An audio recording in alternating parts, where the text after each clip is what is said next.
if you want to know the one skill that separates those who really thrive from those who just sort of survive in the knowledge economy, it isn't your advanced certification. It's the simple, almost brutal capacity to concentrate without distraction. Right. In a world that's just constant pings, notifications, and that relentless pull of the inbox, focused concentration isn't just an asset. It is the single most valuable advantage you can have. And that concentrated ability is precisely what the framework we're exploring today calls deep work. So welcome to the deep dive. Yeah, let's get into it. Our mission here is to take you through the core arguments from Cal Newport, showing why this skill isn't some personality trait, but, well, an economic necessity. And we'll get into the cultural forces that are actively fighting against your ability to focus. Exactly. And then we'll give you 4 distinct practical strategies to cultivate that elite output and, really accelerate your learning.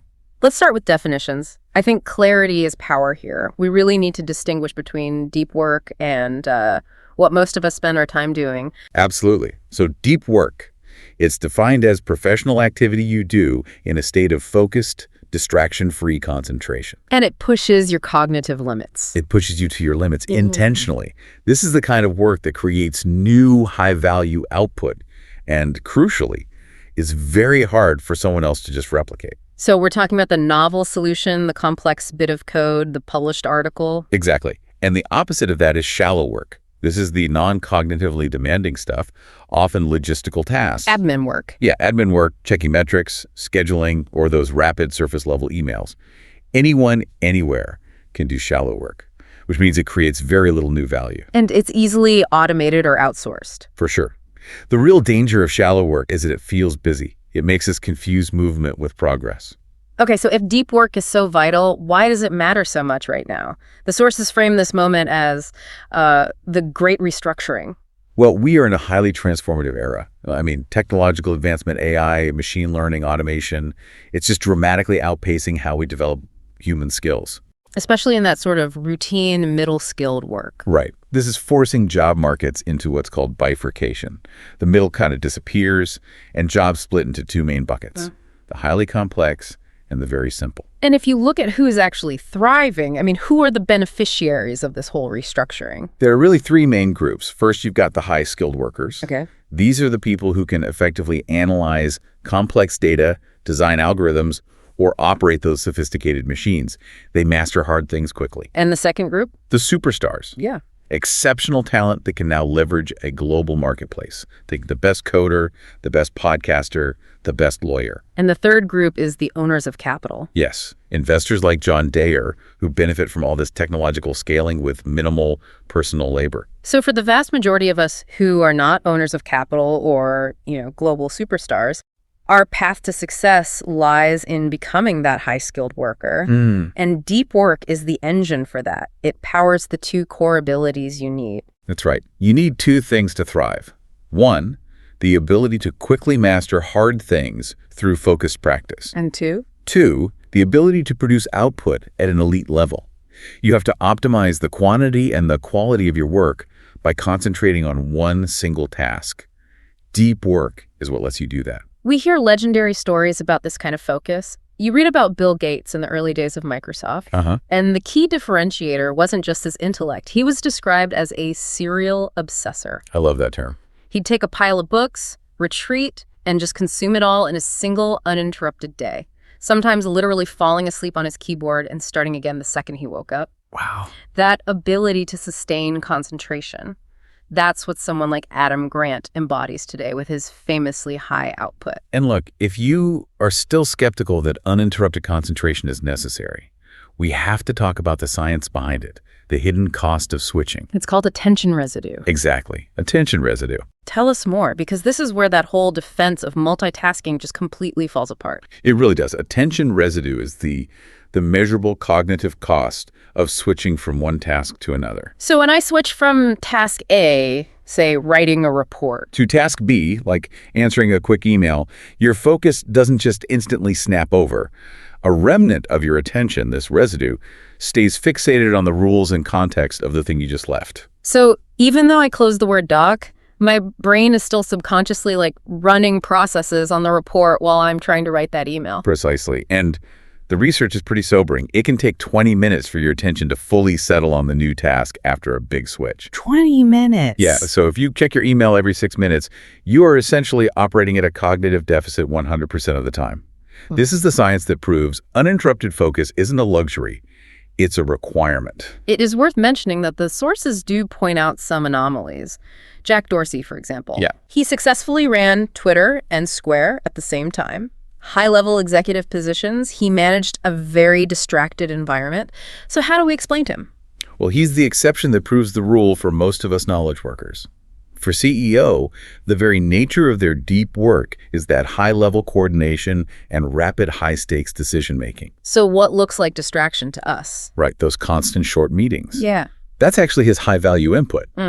For the rest of us, though, our deep work requires long, uninterrupted stretches of, synthesis or coding or writing.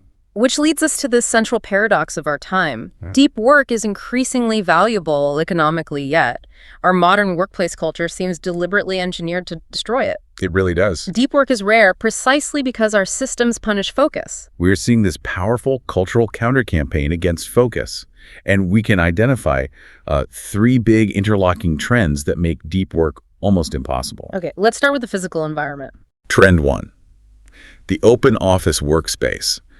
Companies like Facebook and Square embrace this to promote serendipitous collaboration. That was the buzzword. It was. But what we actually get are massive constant noise and visual distractions that just force people into a reactive state. It's hard to do complex math when someone's yelling on the phone next to you. And coupled with that physical distraction is the digital expectation, which is trend 2. The rise of instant messaging culture. Right. I mean, tools like Slack and Teams create this expectation of an instantaneous response. This generates micro interruptions that just shred your attention. We mistake that speed for efficiency. Totally. But that immediate response fragments your attention and severely delays completing deep tasks because of that attention residue we just talked about. And the third trend feels like it's almost mandated by management now, the pressure for a social media presence. Oh, yeah. Organizations, even traditional ones like the New York Times, are pushing employees, especially writers and thinkers, to constantly be online. Building their brand. Building a brand, commenting, networking, and all of that is time and cognitive energy that's pulled directly away from the core, high-value work that the company actually relies on. And beyond these trends, there are these deep conceptual failures in management. And it really starts with the employee. I think the biggest one is this reliance on busyness as a proxy for productivity. It's a tragedy, really.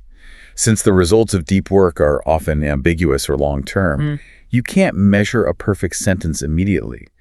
Employees equate visible activity with effectiveness. Like constant emailing, rapid responses, being in meetings. Exactly.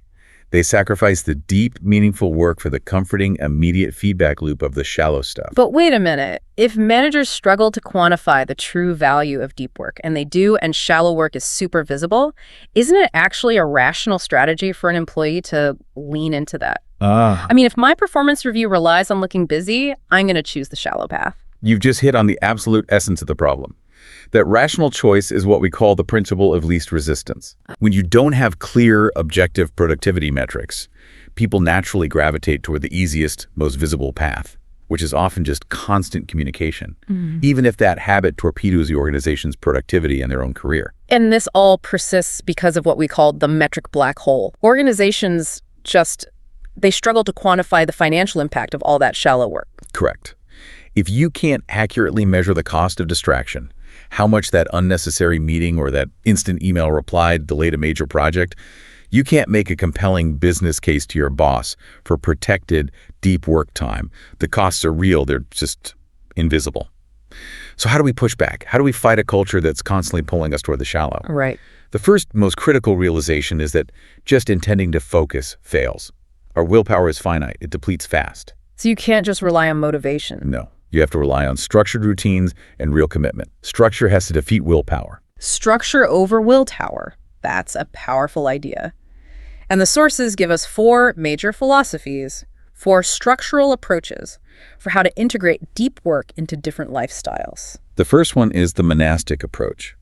This means basically eliminating shallow obligations entirely. You just cut it all out. You radically minimize communication and external demands to maximize your deep work time.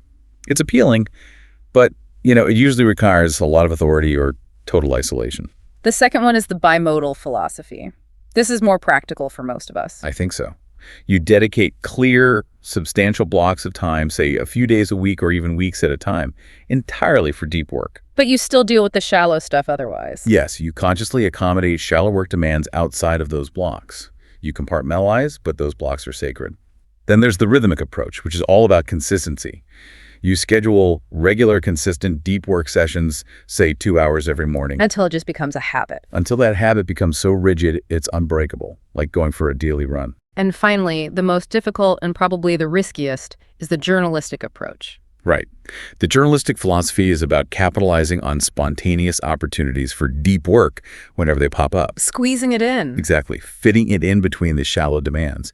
You become hyper-flexible, but the risk is that attention residue and the urgent demands of the moment usually win. It's a method for people who are already highly trained in concentration. Okay, let's move to the tactical side. The scheduling methods to actually combat shallow work. The sources recommend scheduling every minute of your day. That sounds exhausting. It does, but it's less about perfection and more about clarity. It's a strategy to gain like a forensic understanding of where your time is actually going. So you see the gaps? You instantly see how much time is truly available for deep work. Yeah. And you have to be flexible, you allow for adjustments, but that initial act of blocking out the time gives you back control. I also find the concept of fixed schedule productivity really fascinating because it's so counterintuitive. It suggests setting a firm, unmovable end to your workday. It forces a kind of brutal efficiency. Think of that 4-day workweek experiment at the software company, 37 Signals. Right. By having a fixed endpoint like you only work until 5 p.m. or only 4 days a week, you create immense pressure to maximize every single minute you have. It forces you to prioritize. It forces you to ask, is this email truly necessary right now? Or is it distracting me from the one task that has to be finished before that deadline hits? And to help us decide what deserves that deep work slot versus the shallow pit, we need a metric. The sources suggest quantifying activity depth. And the metric is simple. How long would it take to train an inexperienced person to handle this specific task? Ah, I like that. If the training time is short an hour, say it's shallow. If it requires months of specialized knowledge and practice, it demands deep work. And for those facing huge demands from management for all those shallow visible tasks, the sources argue you need to negotiate a shallow work budget. Exactly. You have to go to your supervisor with a limit. You say, I will spend X amount of time on logistical tasks, but the rest of my time must be dedicated to core deliverables. You're setting boundaries. You're negotiating limits on low-value tasks to protect your time for high-value work. Okay, so beyond structuring our time, we have to treat deep concentration like a physical skill that needs to be trained. This is so critical. The sources talk about Adam Marlin, who practices intense Talmud study. He viewed this disciplined mental exercise holding complex texts in his mind for hours as the mental equivalent of physical training. And that discipline helped him in business. It translated directly into creative insights and success. Concentration is a muscle. So how do we start training that muscle? One suggestion is to embrace boredom, or what's called productive meditation. Yeah, productive meditation means using otherwise mindless activities, walking, jogging, driving, to intentionally focus on a single, well-defined professional problem. And when your mind wanders? Every time your mind drifts to a distraction or some trivial concern, you systematically and deliberately redirect it back to the problem.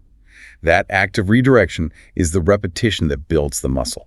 And related to that, instead of taking unstructured breaks from distraction, you should take structured breaks from focus. This is a huge shift. You schedule your internet time. You schedule your entertainment time. And outside of those blocks, you ruthlessly resist any urge for distraction. You're training your brain to resist cravings. You are training your brain not to seek that instant gratification when concentration gets hard. This is part of adopting what the sources call Rooseveltian intensity, using tight deadlines and strict resistance to build intense focus. We started with the economic side of this, but really deep work isn't just about maximizing spreadsheets. It's about leading a fulfilling, deep life. Absolutely. Focused, intense engagement enhances professional success and, maybe more importantly, your personal satisfaction. Which brings us to the idea of craftsmanship in knowledge work. Most knowledge work email, reports, meetings, it's so ambiguous. It's hard to find a sense of purpose in that cycle of digital demands. Right. But deep work lets us apply a craftsman's mindset valuing skill, care, excellence, even to ambiguous fields like programming or writing. By pursuing depth and mastery, knowledge work can provide a profound sense of purpose that's just lacking when you're just responding to emails. And when you achieve that intense focus, you create the conditions for hitting what the psychologist Mihaly Csikszentmihalyi called the flow state. Flow. It's that state of being completely absorbed, where your skill is perfectly matched to a challenge, and time just seems to melt away. Deep work is the prerequisite for flow. And that's where the joy is. That's where it is. When you achieve flow, work stops being a burden and becomes a source of deep, intrinsic satisfaction, a source of joy. The quality of your life really does hinge on the quality of your attention. Precisely. Winifred Gallagher made this point so clearly. High-quality attention management defines life satisfaction. If your attention is always drifting to trivial things, shallow work, anxiety, You cultivate a negative worldview. you do. But if you intentionally focus on positive, meaningful, challenging tasks, you build a positive worldview, and you enhance your overall happiness. The deepest work offers the greatest personal reward. So this shift isn't just about output, it's about intentionality. It's about living a better life by controlling what gets your focus. So as we wrap up this deep dive, the lesson is clear. Deep work is rare. It's incredibly valuable in our economy, and it's a skill that has to be intentionally trained using structure and ritual, Not just sheer effort. not just sheer effort or motivation. In this journey, it requires you to actively choose to leave the comfort in the artificial busyness of rapid email. That feeling of being constantly responsive feels safe, it feels productive in the short term. But it's a trap. It's a psychological and economic trap that severely limits your potential. Speaking of limiting potential, Cal Newport successfully doubled his own academic output during a very busy time just by committing to these habits.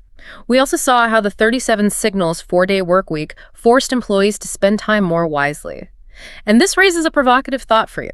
Knowing that reducing your available work time often forces maximum efficiency, what if you approached your least efficient workday, the one that's dominated by meetings and emails, not by trying to fill it with more shallow tasks, but by eliminating it entirely from your schedule? Wow. If you had to squeeze only deep work into the remaining time, what previously essential task would suddenly be exposed as, well, unnecessary? What shallow task are you willing to commit to cutting, knowing that, as the sources warn, its damage is often vastly underestimated and its importance vastly overestimated?